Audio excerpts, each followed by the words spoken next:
So, is the lack of appreciation, what I'm hearing from you, is in the Arabic language in the Quran is contributing to these various misconceptions? Yeah, actually, very dramatically sometimes. You have, for instance, I'll give you an instance of hadith just to make this point.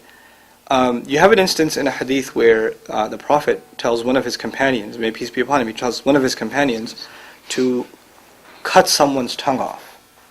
Literally, to cut someone's tongue off. And this has been translated that way, and people use this to say, look, your Prophet commanded torture, and what kind of, inhumane behavior is this, etc., etc., etc. And when you read the translation, you say, yeah, this is pretty messed up. But when you study the language and you study the historical account, you find when he commanded the cutting of the tongue, the way it was executed was the man who was supposed to get his tongue cut off was paid. In other words, he was running his mouth, saying inappropriate things, and the way to deal with him was just give him some money so he's quiet. And the Arab expression, the idiom of that back in the day was getting his tongue cut off. In other words, he's no longer talking trash, right? Now, when you understand the literal translation, as opposed to the idiomatic, the expressive translation, you come to some very dramatically different conclusions. This certainly happens in the Quran also. People are translating with no respect to the idioms and the expressions that were used at that time. In other words, standard Arabic standards are being used to translate a classical Arabic text, which isn't fair from a literature point of view. It's not fair and it's inaccurate.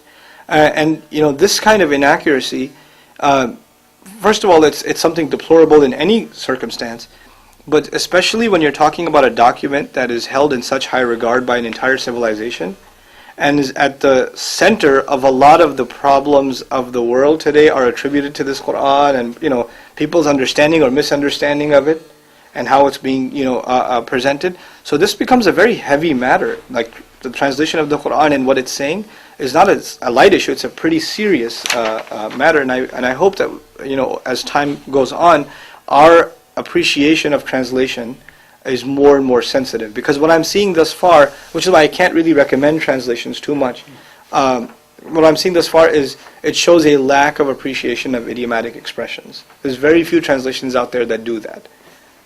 So if a non-Arabic speaker wants to learn about Islam, what advice would you give them to how they can learn Quran?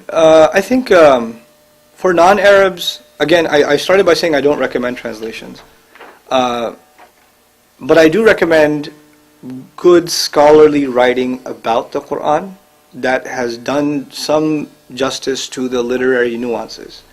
One of my favorite books, for example, it's called Select Passages from the Quran. It's written by a scholar named Mustansir Mir. His last name is M-I-R. And it's actually written for non-Muslim audiences. Very simple, elaborate, precise explanation of select passages from the Quran. A good starter book. Similarly, there's a nice book out called A Thematic Study of the Quran. Also well written, because it's not just translating, it's also giving some commentary and some straightforward explanation of the text as it goes along. So books like that I would recommend. For people that are just getting introduced to Islam, I think the best thing to do is to be in contact with a Muslim, more than even reading. Because when you're reading, sometimes, first of all, you don't know if it's actually a representation of mainstream Islam or not, because there's a lot of stuff out there. So I can recommend you some things, but you may be reading some other things that may lead you to think that that's what Islam is, but it may not be. And we're living in the age of information overload, and so you may be exposed to a ton of things, which may or may not be an accurate representation of the religion. So the best thing to do is to actually be in touch with a Muslim. And this is going up on the Why Islam site. I think getting in touch with someone through Why Islam would be a smart thing to do. Because these are people that have taken responsibility and will communicate, the right kind of literature to you and be in touch with you and try to answer your questions precisely.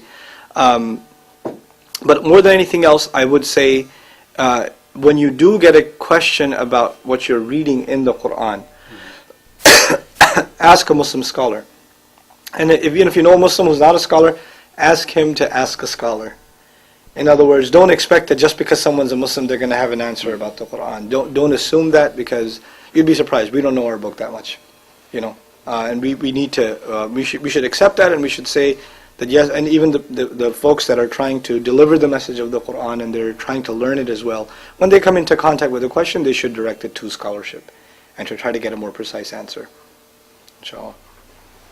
So, Brother Nouman, thank you so much. You're quite welcome. That was very beneficial, and I hope the audience enjoyed the questions. And if you have further query, you can call 1-877 Why Islam. Thank you. Right. You have more any